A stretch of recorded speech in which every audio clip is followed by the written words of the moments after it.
microcosm of South Africa's diverse society. And I sincerely hope you will all walk on our beautiful campus someday and enjoy the many different experiences Cape Town has to offer. Of course, just living through this year is a different experience for all of us.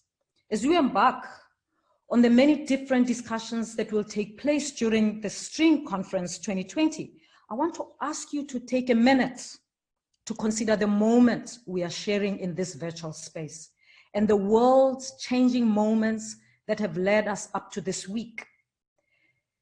The first half of this year has been dominated by two unprecedented events.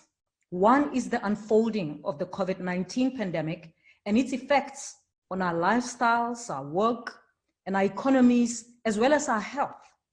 The second is the global protests to address the racial injustice that has dominated our world for centuries. Just when we are all advised to stay at home, thousands of marchers are taking to the streets to give meaning to the deaths of George Floyd and others at the hand of police officers. There have been many positive responses to these protests. Universities in the global north are beginning to discuss how to transform their curriculum.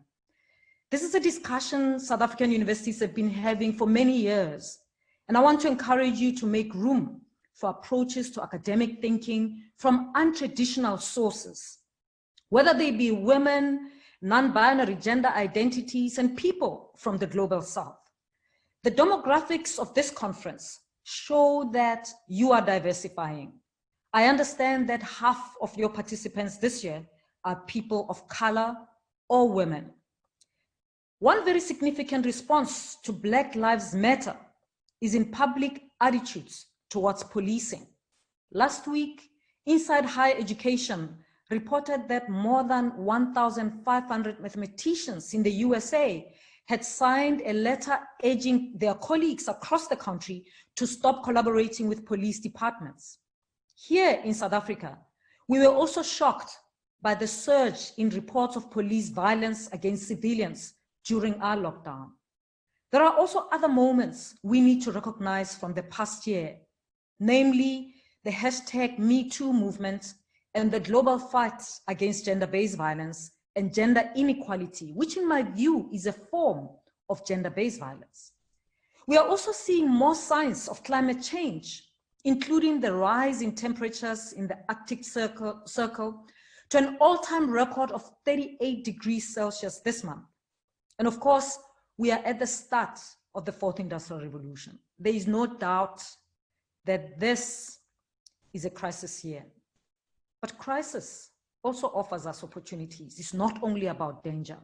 For example, this conference is online. The first time this prestigious Strings conference is hosted in Africa.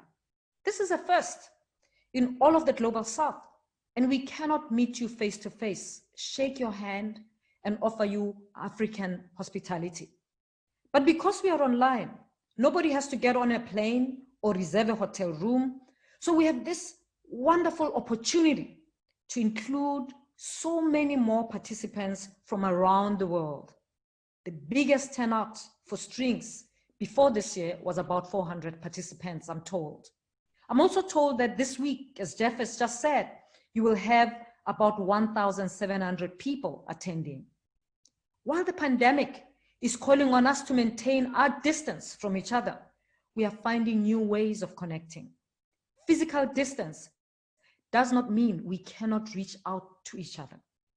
In my own experience of engaging virtually, I've been inspired by lines of thinking that might not have been possible otherwise. This is your moment of reflection, for discussion, and for action on where the inequalities are in your field, how you identify them, how you will address them, and how you will connect across the gap that has been created over centuries.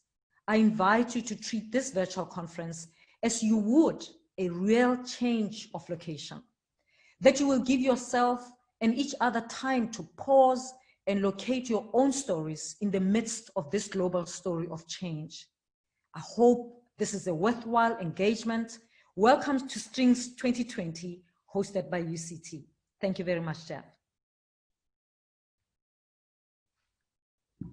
Thank you, Vice-Chancellor.